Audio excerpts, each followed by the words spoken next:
आहे की तुम्ही राऊंड द क्लॉक 365 दिवस त्याच फ्रँचायझी बरोबर इतर टुर्नामेंट खेळता. नॉट ओन्ली MPL, मग ते इन्व्हिटेशन असू दे किंवा इतर बाकी टुर्नामेंट असू देत.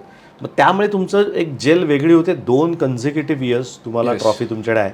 मागच्या वर्ष हुकलं तुमचं, पण तरी फायनलला तुम्ही गेलेलाच होतात.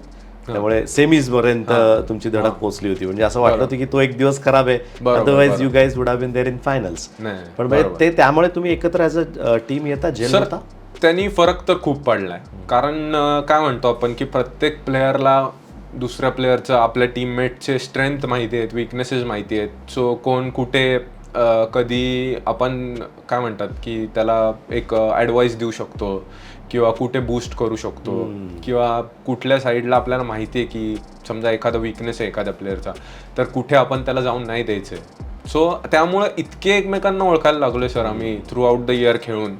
ह्याचं क्रेडिट डेफिनेटली सर जेट्स क्लब ओनर्सला, आमचे प्रफुल्ल सर आहेत जे CEO आहेत, आणि रणजित सर आणि Rakesh sir, definitely Rakesh sir, Rajan sir, त्यांना जातं. कारण असं स्ट्रक्चर पुण्यामध्ये नव्हतं ह्याच्या आधी, ज्यांनी प्लेयर्सला पण सिक्युरिटी आली की त्यांनी सर पे सिस्टीम आणली आहे की प्लेयर्सला सॅलरी देऊ, आपण पे करू. सो सर एकदम डिफरंट माइंडसेट आहे हा.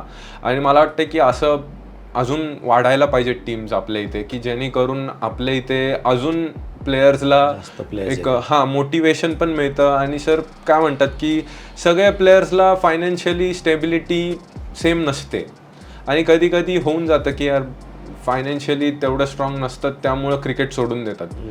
तर असं स्ट्रक्चर जर का अजून वाढलं महाराष्ट्रामध्ये तर डेफिनेटली मला वाटतं की अजून जे आपण म्हणतो की गावातनं टॅलेंट आपल्याला मिळायला पाहिजे, तर ते पण मला वाटतं की खूप आहे.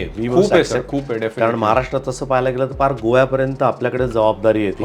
मुंबई जर सोडलं, विदर्भ सोडलं, तर महाराष्ट्राची जबाबदारी गोव्यापर्यंत. Yes sir, definitely. आपल्या इथं सर खूप स्टार्स आहेत जे गावात आहेत दडलेले, ज्यांना काय म्हणतात आपण थोडंसं पारखून घेऊन ते पण मोठे होऊ शकतात, प्लेयर्स बनू शकतात. पण गिव्हन अ चॉईस, आता माहिती आहे आपल्याला 3 वर्षाचं तुमचं कॉन्ट्रॅक्ट होतं. गिव्हन ह्या वर्षी कदाचित we don't know mega auction सुद्धा होऊ शकतो. तर मग given a choice same franchise आवडेल का दुसरीकडे कुठं झालं? सर नाही, सेम आवडेल डेफिनेटली. कारण सर एक काय म्हणतात की एक सॉफ्ट कॉर्नर असतो आपला आणि प्लस टीमचा एक बॉन्ड आहे. सो मला असं वाटतं की मी जेट्स कधी पण प्रिफर करेन.